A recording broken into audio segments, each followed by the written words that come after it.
আজ জিরো আওয়ারে আপনাদের জানিয়েছিলাম যে নিষিদ্ধ জঙ্গি গোষ্ঠীর মোকাবিলায় জিরো টলারেন্স দেখাবে বাংলাদেশের সেনা। আর তার ঠিক 4 ঘন্টা পর 4টে চতুষ্কোণে আপনাদের জানাই চারিদিক থেকে ঘিরে রেখেছে সেনা।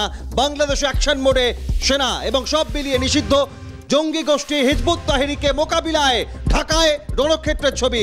সিএনএর খবর শিলমোহর 12টা জিরো আওয়ারের পর 4 ঘন্টা 4টে চতুষ্কোণে আপনাদের জানাবো পর একেবারে ছত্রে ছত্রে যে খবর আপনাদের জানিয়েছিলাম সেখান থেকে নির্ধারিত সময় 6 ঘন্টা আগেই দেশে ফিরলেন সেনাপ্রধান ওয়াকারুজ্জামান। চরম গোপনীয়তায় দেশে ফিরলেন দেশের সেনাপ্রধান, খিলাফত নিকেশে কঠোর সেনাপ্রধান ওয়াকারুজ্জামান। সব মিলিয়ে বাংলাদেশের পরিস্থিতি গত কয়েক মাস যাবৎ একের পর এক অশান্ত, হিংসা, নির্যাতন, নিপীড়ন বাংলাদেশের সার্বিক অবস্থার মাঝে এবার জঙ্গি গোষ্ঠীর দাপাদাপি রুখতে মোকাবিলায় কঠোর।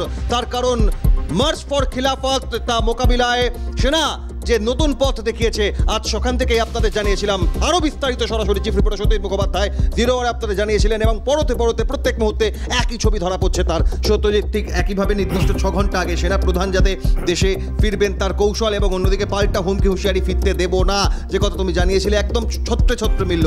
সর্বশেষ কি অবস্থা সামনে আসছে সত্যজিৎ? একদম তুমি একটা কথা গুরুত্বপূর্ণ বলেছো যে একদম কঠোর সিদ্ধান্ত নিতে চলেছেন সেনাপ্রধান এই জঙ্গি নিকেশের ক্ষেত্রে অভিক, এবং সেই ছবিটাই আমরা আস্তে আস্তে তুলে ধরবো, যেটা অভিক বলছিলেন যে কিভাবে এই মুহূর্তে আমরা সকালে বলেছিলাম, মনে করে দেখবেন আপনারা, যে আজকে হিজবুত তাহরি তারা এই বায়তুল মোকাররম যে মসজিদ গুলিস্তানে আছে, যেখান থেকে মাত্র 2 কিলোমিটার হলো প্রেসিডেন্টের বাসভবন অর্থাৎ এই বঙ্গভবন, এবং মাত্র কয়েক কিলোমিটারের মধ্যে রয়েছে সেনানিবাস, এবং মাত্র কয়েক কিলোমিটারের মধ্যে রয়েছে যে অন্যান্য যে প্রশাসনিক ভবনগুলো। আমরা বলেছিলাম যে এখানেই কয়েক লক্ষ জঙ্গি সমাবেশ আজকে করবে হিজবুত তাহরি নিষিদ্ধ জঙ্গি সংগঠন।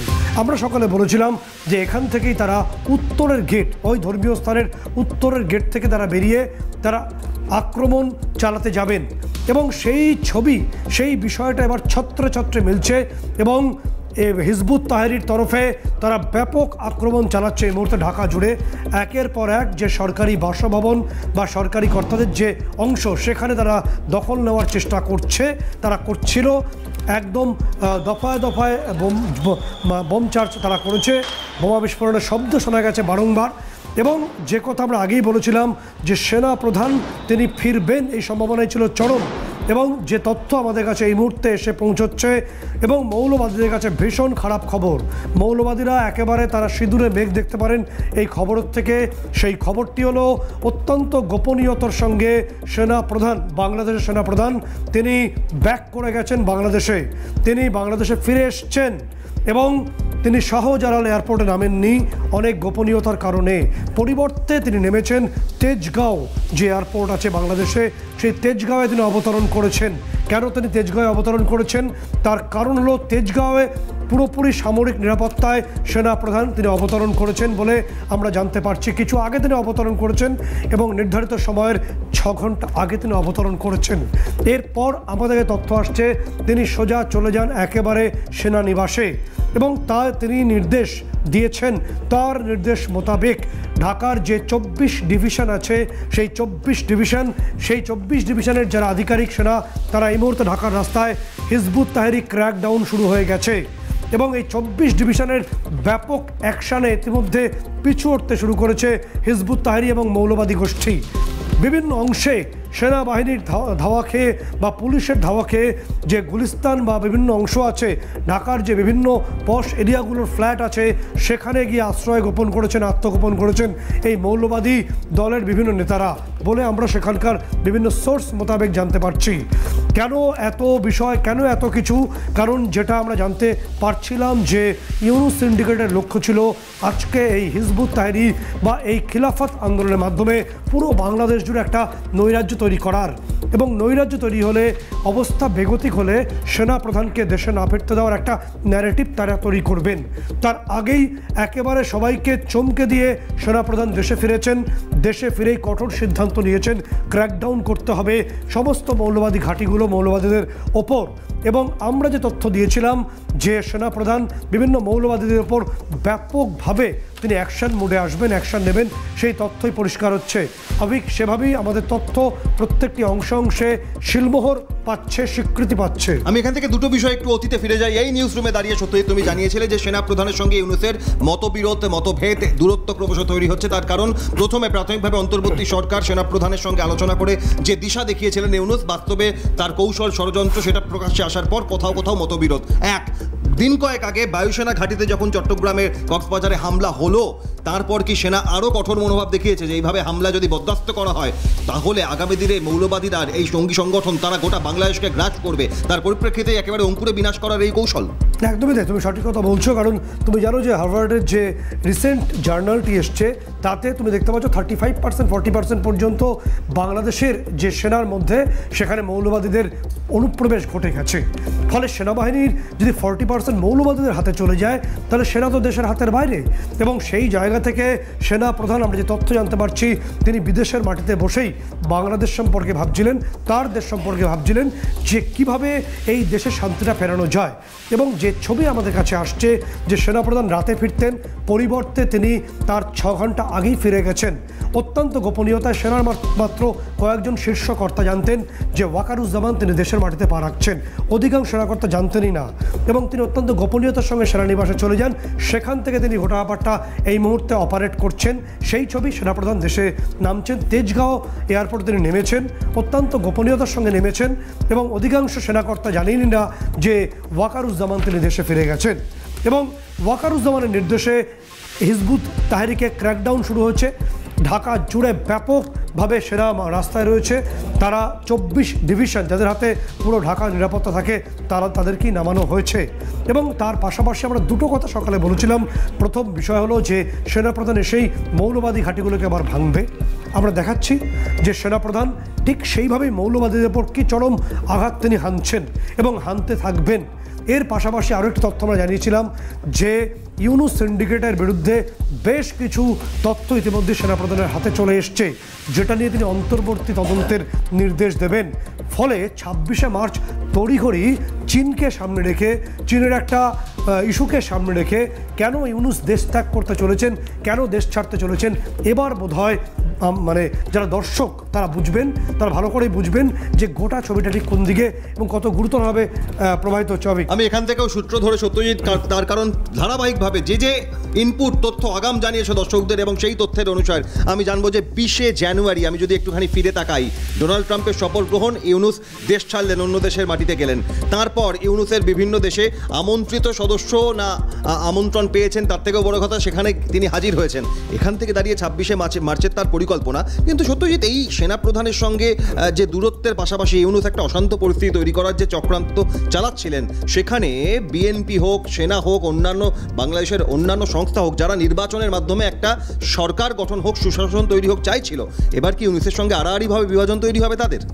একদমই তাই। কারণ যে ছবিটা চলে আসছে সেই ছবিটাই পরিষ্কার হতে চলেছে। কারণ মোহাম্মদ ইউনূস তিনি তড়িঘড়ি দেশ ছাড়ছেন, যেটা আমরা বলছিলাম। এবং অভিক যে প্রশ্ন করছে যে আড়াআড়ি বিভাজনটা বোধহয় এবার চলেই এলো। কারণ সেনা প্রধান ওয়াকারুজ্জামান তিনি নির্বাচন চাইছেন ডিসেম্বরেই, ইউনূস বলছেন মার্চ থেকে জুন সম্ভব নয়। সেনাপ্রধান তিনি বড় সিদ্ধান্ত নিতে চলেছেন। কী সেই সিদ্ধান্ত? আমাদের তথ্য এসে পৌঁছচ্ছে যে নির্ধারিত সময়ের 6 ঘন্টা আগে সেনাপ্রধান দেশে পৌঁছে গেছেন। তিনি কড়া সিদ্ধান্ত নিয়েছেন মৌলবাদীদের এবং আজ রাতে কোনো বড় সিদ্ধান্ত নিতে চলেছেন সেনাপ্রধান বলে আমরা জানতে পারছি। ফলে ঢাকার নিয়ন্ত্রণ এই মুহূর্তে সেনার হাতে যেমন গেছে, তাহলে কি গোটা দেশের নিয়ন্ত্রণ যেতে চলেছে? সেই প্রশ্ন এই মুহূর্তে অভিক আমাদের সামনে বড়ভাবে উঠে আসছে। একেবারে শুধুমাত্র ঢাকা নয়, গোটা বাংলাদেশ কি এবার সেনা নিজেদের কবজায় দেশের রক্ষার্থে, দেশের স্বার্থে রাখবে?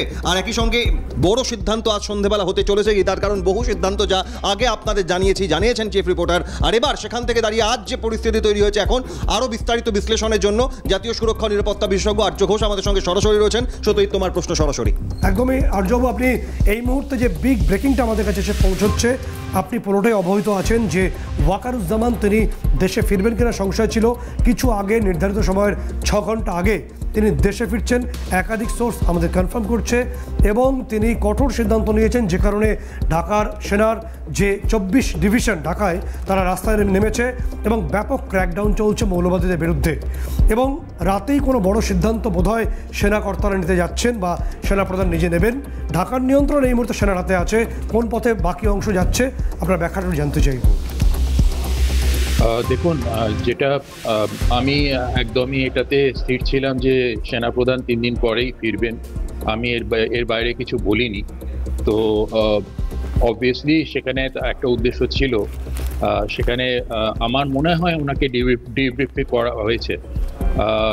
করা হয়েছে কোনোভাবে। কোন স্তর থেকে সেটা আমি এখনই কনফার্ম করতে পারবো না, টু বি অনেস্ট। তবে ধারণা থাকলেও আমি এক্ষুনি বলবো না। যেটা এই খিলাফত মার্চ, সেটা আপনারা দেখছেন যে অস্ত্রশস্ত্র নিয়ে প্রকাশ্যে হিজবুত তাহরির বেরিয়ে গেছে। আমি এদের সম্বন্ধে ডে 1 থেকে আপনাদেরকে, মানে সব সংবাদ মাধ্যমকেই আমি এটা সতর্ক করে গেছি। এবং আইএফ সটিজের ব্যাপারে আমি বারবার বলেছি, দেখুন আইএফ প্রবাবলি সটিজ চালাচ্ছে উত্তর পূর্বাঞ্চল জুড়ে, বাংলাদেশ বর্ডার জুড়ে। এটা আপনারা একবার কনফার্ম করে নিন। প্রবাবলি ইন্ডিয়ান এয়ারফোর্স ক্যাপ, মানে যেটা আপনার কমব্যাট এয়ার পেট্রোলিং, সেই মোডে গেছে সম্ভবত। আমি একটা ছবিতে আপনাকে একটু বিরত করব আর্যবাবু। আমরা স্ক্রিনে দেখাতে চাইব যে পূর্বাঞ্চলে ভারতীয় বায়ুসেনা তারা এই মুহূর্তে এয়ার পেট্রোলিং মুডে গেছে। সেই ছবি আমি পিসিআরকে বলবো একটু দর্শকদের রাখতে। আমাদের হাতে সেই ছবি ইতিমধ্যেই চলে এসছে, যে ভারতীয় বায়ুসেনার যে বা এয়ার পেট্রোলিং, কারণ বাংলাদেশে এই মুহূর্তে সেনার হাতে গোটা দেশ যেতে পারে, সেই সম্ভাবনা তীব্র হচ্ছে।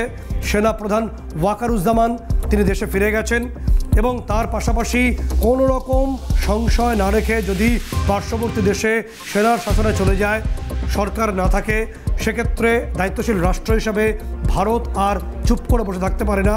চিকেন নেকে আমরা মহড়া চালাচ্ছি আমাদের T-90 ট্যাঙ্ক দিয়ে, এবং এই মুহূর্তে আমাদের পূর্বাঞ্চলের আকাশে সেই এক্সক্লুসিভ ছবি আমি দর্শকদের জন্য রাখার চেষ্টা করব।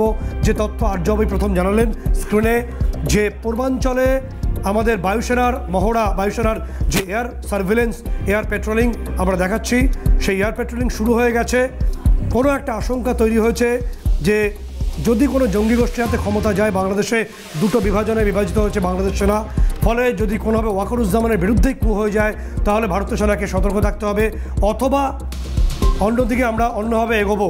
আমি এই মুহূর্তে অভিকের কাছে একবার যাবো। অভিক, গোটা পরিস্থিতি জেগে দাঁড়িয়েছে, আর্যবাবু সঙ্গে রয়েছেন, তুমি ছবি দেখতে পাচ্ছ যে ভারতীয় বায়ুসেনা তারা এয়ার সার্ভিলেন্সে পৌঁছে গেছে, সেই মুডে পৌঁছে গেছে। একেবারে ভারত সদা প্রস্তুত, এবং শুধুমাত্র এই মুহূর্তে নয়, ধারাবাহিকভাবে সেই জুলাই অগস্টের পর থেকে ভারত লাগাতার পরিস্থিতিকে নজর রাখছে। সত্যি আরও একটা প্রশ্ন নিয়ে তোমার কাছে যাবো, যে 2009-এ যে হিজবুত তাহরিরকে নিষিদ্ধ ঘোষণা করা হয়েছিল, 16 বছর পর তাদের এই বাড়াবাড়ি, এই বারবারন্ত, তাদের এই আগ্রাসী অবস্থান, এর পেছনে মদতকার বোঝার চেষ্টা করব।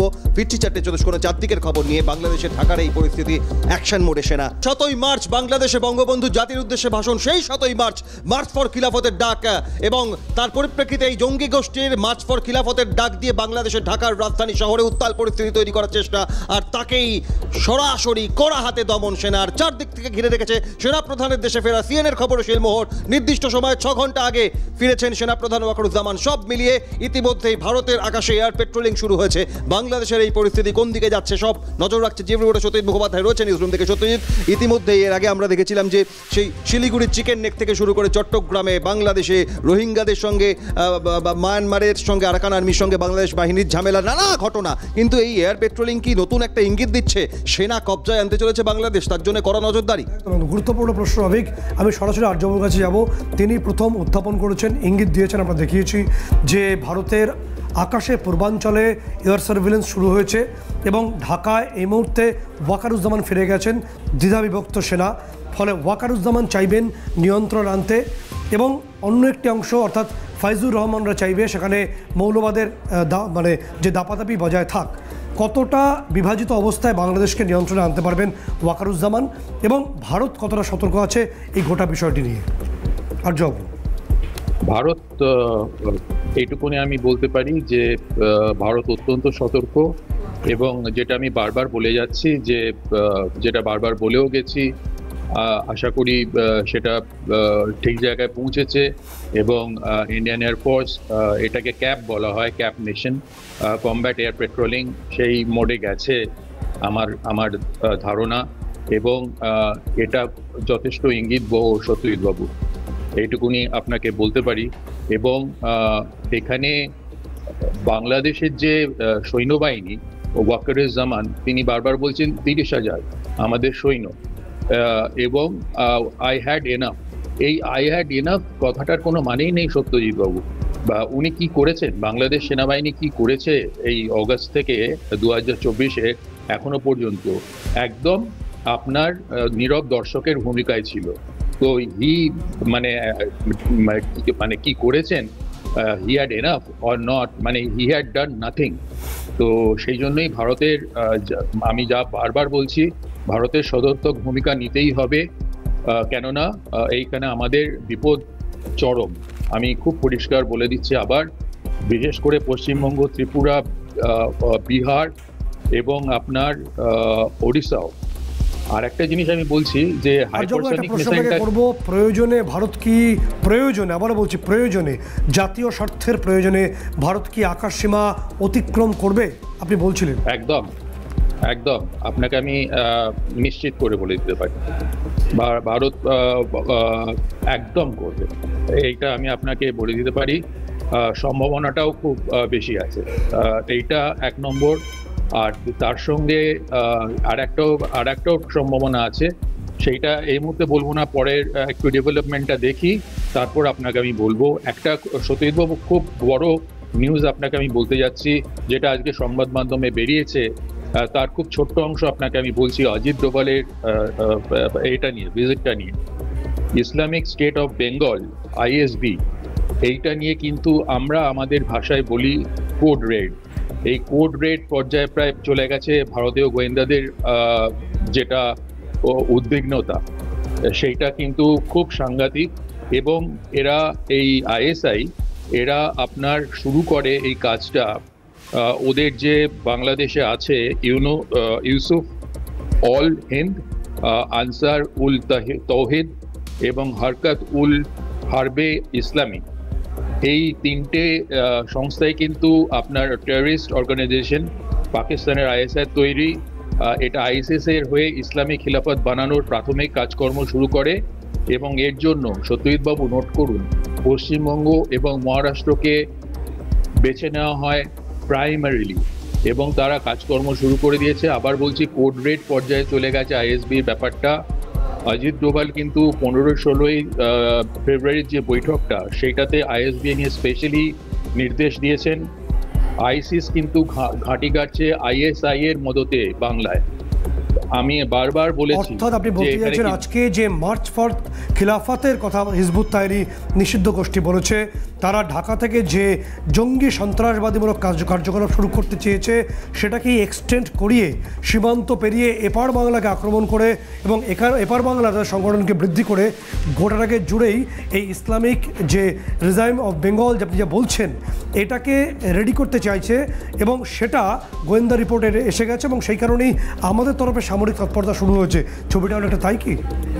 অ্যাবসলিউটলি তাই। আইসিস কিন্তু ঢুকে গেছে, এটা আমার অ্যাসেসমেন্ট।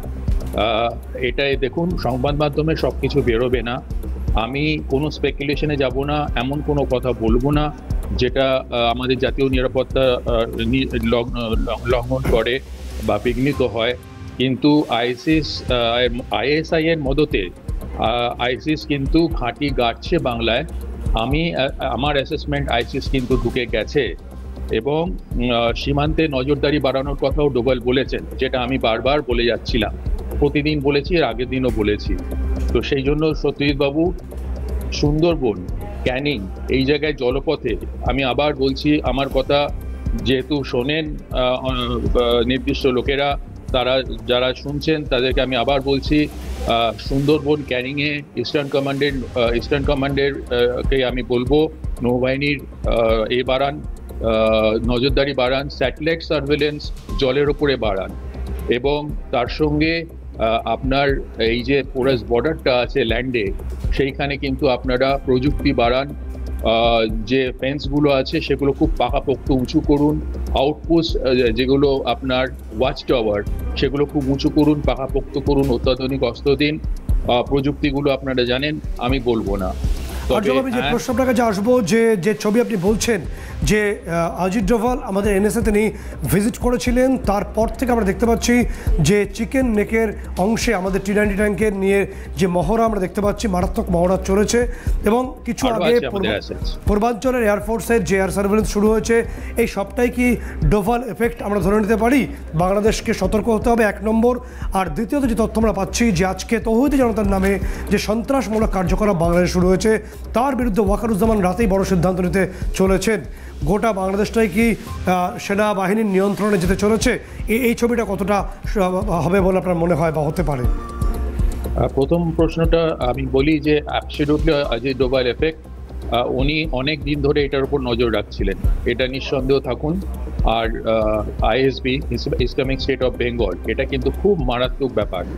আর দ্বিতীয়ত আপনার এই যেটা বাংলাদেশে হতে চলেছে, এটা আমি বারবার বলেছি, এখানে দেখুন দুটোই সম্ভাবনা ছিল, একটা গৃহযুদ্ধ আর নয়তো সামরিক অভ্যুত্থান। এর আগের দিন আমি বলে দিয়েছিলাম এই সামরিক অভ্যুত্থান ছাড়া উপায় নেই। কেননা আজকে যদি বাংলাদেশ সেনাবাহিনীকে কাজ করতে হয়, আমি কিন্তু মানে আমি স্কেপটিক্যাল, আমি সন্দেহ আছে আমার বাংলাদেশ সেনাবাহিনী কতটা কন্ট্রোল করতে পারবে।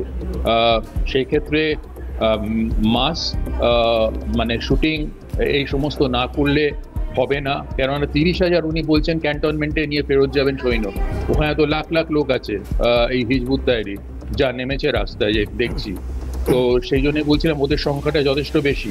তার সঙ্গে ইউনুস হচ্ছে আপনার এবং তার গ্যাং, তারা হচ্ছে একদম আপনার এদের সঙ্গে মেলান। এবং আরেকজনকে বাদ দেবেন না সত্যজিৎ বাবু, বিএনপি কিন্তু খুব সাংঘাতিক তলায় তলায় একটা ভয়ঙ্কর ছবির কথা আর্যও বলছেন যে মাত্র 30,000 সেনা রয়েছে এই মুহূর্তে ওয়াকারুজ্জামানের ক্যান্টনমেন্টে এবং বিপুল পরিমাণ জঙ্গি রাস্তায়। রাতেই কোনো বড় সিদ্ধান্ত নিতে চলেছেন সেনাপ্রধান, আগাম আমরা জানিয়ে রাখছি।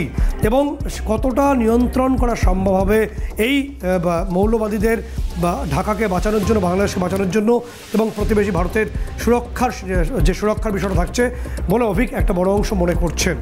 একেবারে এই পরিস্থিতিকে নজর থাকবে। অনেক ধন্যবাদ চিফ রিপোর্টার সত্যজিৎ মুখোপাধ্যায় যেমন জানালেন, এবং অনেক ধন্যবাদ আর্য ঘোষ, জাতীয় নিরাপত্তা ও সুরক্ষা বিশেষজ্ঞ আমাদের সঙ্গে ছিলেন। কোনো রকম চাপা থাকবে না, ঢাকা থাকবে না, এবং শুধুমাত্র ঢাকায় নয়, গোটা বাংলাদেশ জুড়ে সেনা নিজেদের কবজায় আনবে। তার কারণ একের পর এক জঙ্গি গোষ্ঠী মাথাচাড়া দেওয়া। আজ মার্চ ফর খিলাফতকে রুখতে যে পথ নিল সেনা, তার পরিপ্রেক্ষিতে বড় সিদ্ধান্ত ঘোষণা থেকে সেনার কবজায় গোটা বাংলাদেশ কি আসে, নজর থাকবে আমাদের। আপাতত এখানেই 4:64 শেষ করছি। অন্যান্য খবরের জন্য আপনাদের নজর থাকুক ক্যালকাটা নিউজে।